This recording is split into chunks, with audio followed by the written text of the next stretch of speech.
नारद जी बोले, जब 2 घड़ी रात बाकी रहे तब तुलसी की मृत्तिका, वस्त्र और कलश लेकर जलाशय पर जाएं। कार्तिक में जहाँ कहीं भी प्रत्येक जलाशय के जल में स्नान करना चाहिए। गर्म जल की अपेक्षा ठंडे जल में स्नान करने से 10 गुना पुण्य होता है। उससे 100 गुना पुण्य बाहरी कुएं के जल में स्नान करने से होता है।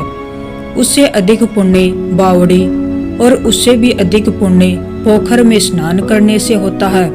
उससे 10 गुना झरनों में और उससे भी अधिक पुण्य कार्तिक में नदी स्नान करने से होता है। उससे भी 10 गुना पुण्य वहाँ होता है जहाँ 2 नदियों का संगम हो, और यदि कहीं 3 नदियों का संगम हो तब तो पुण्य की कोई सीमा ही नहीं। स्नान करने से पहले भगवान का ध्यान करके स्नानार्थ संकल्प करना चाहिए। फिर तीर्थ में उपस्थित देवताओं को क्रमशः अर्घ्य, आचमनीय आदि देना चाहिए। अर्घ्य देने का मंत्र इस प्रकार है। हे कमलनाथ, आपको नमस्कार है। हे जलाशय भगवान, आपको प्रणाम है। हे ऋषिकेश, आपको नमस्कार है। मेरे दिए गए अर्घ्य को आप ग्रहण करें। बैकुंठ, प्रयाग तथा बद्री का आश्रम में जहाँ कहीं भगवान विष्णु गए वहाँ उन्होंने 3 प्रकार से अपना पांव रखा था। वहाँ पर ऋषि, वेद यज्ञों सहित सभी देवता मेरी रक्षा करते रहे। हे जनार्दन, हे दामोदर, हे देवेश, आपको प्रसन्न करने हेतु मैं कार्तिक मास में विधि विधान से ब्रह्म मुहूर्त में स्नान कर रहा हूँ। आपकी कृपा से मेरे सभी पापों का नाश हो। हे प्रभु, कार्तिक मास में व्रत तथा विधि पूर्वक स्नान करने वाला मैं अर्घ्य देता हूँ। आपका राधिका सहित ग्रहण करें।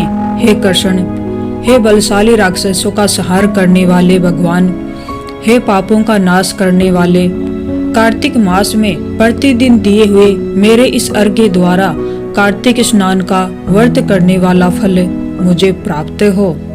तत्पश्चात विष्णु, शिव तथा सूर्य का ध्यान करके जल में प्रवेश कर नाभि के बराबर जल में खड़े होकर विधि पूर्वक स्नान करना चाहिए। गृहस्थी को तिल और आंवले का चूर्ण लगाकर तथा विधवा स्त्री व यति को तुलसी की जड़ की मिट्टी लगाकर स्नान करना चाहिए। सप्तमी, अमावस्या, नवमी, त्रयोदशी, द्वितीया, दशमी आदि तिथियों को आंवला तथा तिल से स्नान करना वर्जित है। स्नान करते हुए निम्न शब्दों का उच्चारण करना चाहिए। जिस भक्ति भाव से भगवान ने देवताओं के कार्य के लिए 3 प्रकार का रूप धारण किया था, वही पापों का नाश करने वाले भगवान विष्णु अपनी कृपा से मुझे पवित्र बनाए। जो अमनुष्य भगवान विष्णु की आज्ञा से कार्तिक व्रत करता है उसकी इंद्रादि सभी देवता रक्षा करते हैं, इसलिए वह मुझको पवित्र करें।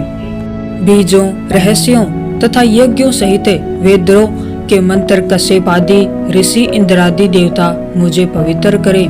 अदिति आदि सभी नारियां, यज्ञ सिद्ध सर्प और समस्त औषधियां व तीनों लोकों के पहाड़ मुझे पवित्र करें। इस प्रकार कहकर स्नान करने के बाद मनुष्य को हाथ में पवित्री धारण करके देवता, ऋषि, मनुष्यों तथा पितरों का विधि पूर्वक तर्पण करना चाहिए। तर्पण करते समय तर्पण में जितने तिल रहते हैं उतने वर्ष पर्यंत वर्ती के पितरगण स्वर्ग में वास करते हैं। उसके बाद वर्ती को जल से निकलकर शुद्ध वस्त्र धारण करने चाहिए। सभी तीर्थों के सारे कार्यों से निवृत्त होकर पुनः भगवान विष्णु का पूजन करना चाहिए। सभी तीर्थों के सारे देवताओं का स्मरण करके भक्ति पूर्वक सावधान होकर चंदन, फूल और फलों के साथ भगवान विष्णु को फिर से अर्घ्य देना चाहिए। अर्घ्य के मंत्र का अर्थ इस प्रकार है। मैंने पवित्र कार्तिक मास में स्नान किया है। हे विष्णु, राधा के साथ आप मेरे दिए अर्घ्य को ग्रहण करें। तत्पश्चात चंदन, फूल और तांबूल आदि से वेद पाठी ब्राह्मणों का श्रद्धा पूर्वक पूजन करें और बारंबार नमस्कार करें। ब्राह्मणों के दाएं पांव में तीर्थों का वास होता है, मुंह में वेद और समस्त अंगों में देवताओं का वास होता है। अपने कल्याण की इच्छा रखने वाले मनुष्य को इनका अपमान कभी नहीं करना चाहिए और न ही इनका विरोध करना चाहिए। फिर एकाग्रचित्त होकर भगवान विष्णु की प्रिय तुलसी जी की पूजा करनी चाहिए। उनकी परिक्रमा करके उनको प्रणाम करना चाहिए। हे देवी, हे तुलसी, देवताओं ने ही प्राचीन काल से तुम्हारा निर्माण किया है और ऋषियों ने तुम्हारी पूजा की है। हे विष्णु प्रिया तुलसी, आपको नमस्कार है। आप मेरे समस्त पापों को नष्ट करो। इस प्रकार जो मनुष्य भक्ति पूर्वक कार्तिक व्रत का अनुष्ठान करते हैं वे संसार के सुखों का भोग करते हुए अंत में मोक्ष को प्राप्त करते हैं। कार्तिक मास के समान कोई भी मास नहीं है। स्कंद पुराण और पद्म पुराण में वर्णित है कि यह मास धर्म, अर्थ, काम एवं मोक्ष को देने वाला है। विशेष रूप से स्नान, दान एवं तुलसी की पूजा इस मास में विशेष फलदायी है। कार्तिक मास में दीपदान करने से पाप नष्ट होते हैं। स्कंद पुराण में वर्णित है कि इस मास में जो व्यक्ति देवालय, नदी के किनारे, तुलसी के समक्ष एवं शयन कक्ष में दीपक जलाता है उसे सर्व सुख प्राप्त होते हैं। इस मास में भगवान विष्णु एवं लक्ष्मी के निकट दीपक जलाने से अमिट फल की प्राप्ति होती है। इस मास में की गई भगवान विष्णु एवं माँ लक्ष्मी की उपासना असीमित फलदायी होती है। तुलसी हमारी आस्था एवं श्रद्धा का प्रतीक है एवं अपरिमित औषधीय गुणों से युक्त भी है। वर्ष भर तुलसी में जल अर्पित करना एवं सायंकाल तुलसी के नीचे दीपक जलाना अत्यंत श्रेष्ठ माना जाता है। कार्तिक मास में तुलसी के समीप दीपक जलाने से मनुष्य अनंत पुण्य का भागी बनता है। इस मास में तुलसी के समीप दीपक जलाने से व्यक्ति को साक्षात लक्ष्मी की कृपा प्राप्त होती है, क्योंकि तुलसी में साक्षात लक्ष्मी का निवास माना गया है। पौराणिक कथा के अनुसार गुणवती नामक स्त्री ने कार्तिक मास में मंदिर के द्वार पर तुलसी की एक सुंदर सी वाटिका लगाई। उस पुण्य के कारण वह अगले जन्म में सत्यभामा बनी और सदैव कार्तिक मास का व्रत करने के कारण वह भगवान श्री कृष्ण की पत्नी बनी। यह है कार्तिक मास में तुलसी आराधना का फल। इस मास में तुलसी विवाह की परंपरा है जो कार्तिक मास की पूर्णिमा तिथि को किया जाता है। इसमें तुलसी माता का श्रृंगार किया जाता है एवं भगवान शालिग्राम का पूजन किया जाता है और तुलसी माता का विधिवत विवाह किया जाता है। जो व्यक्ति ये चाहता है कि उसके घर में सदैव शुभ कर्म हो, सदैव सुख शांति निवास करे, उसे तुलसी की आराधना अवश्य करनी चाहिए। कहते हैं कि जिस घर में शुभ कर्म होते हैं वहाँ तुलसी हरी भरी रहती है और जहाँ अशुभ कर्म होते हैं वहाँ तुलसी कभी भी हरी भरी नहीं रहती। कार्तिक मास के महात्म्य में बताया गया है कि एक गणिका थी, जवानी ढलने लगी तो उसे मृत्यु और उसके बाद की स्थिति का विचार परेशान करने लगा। एक दिन वह एक ऋषि के पास गई और अपनी मुक्ति का उपाय पूछा। ऋषि ने गणिका को कार्तिक स्नान का महात्म्य बताया। गणिका हर दिन सूर्य उदय से पूर्व स्नान करके तट पर दीप जलाकर भगवान विष्णु और सूर्य देव की पूजा करने लगी।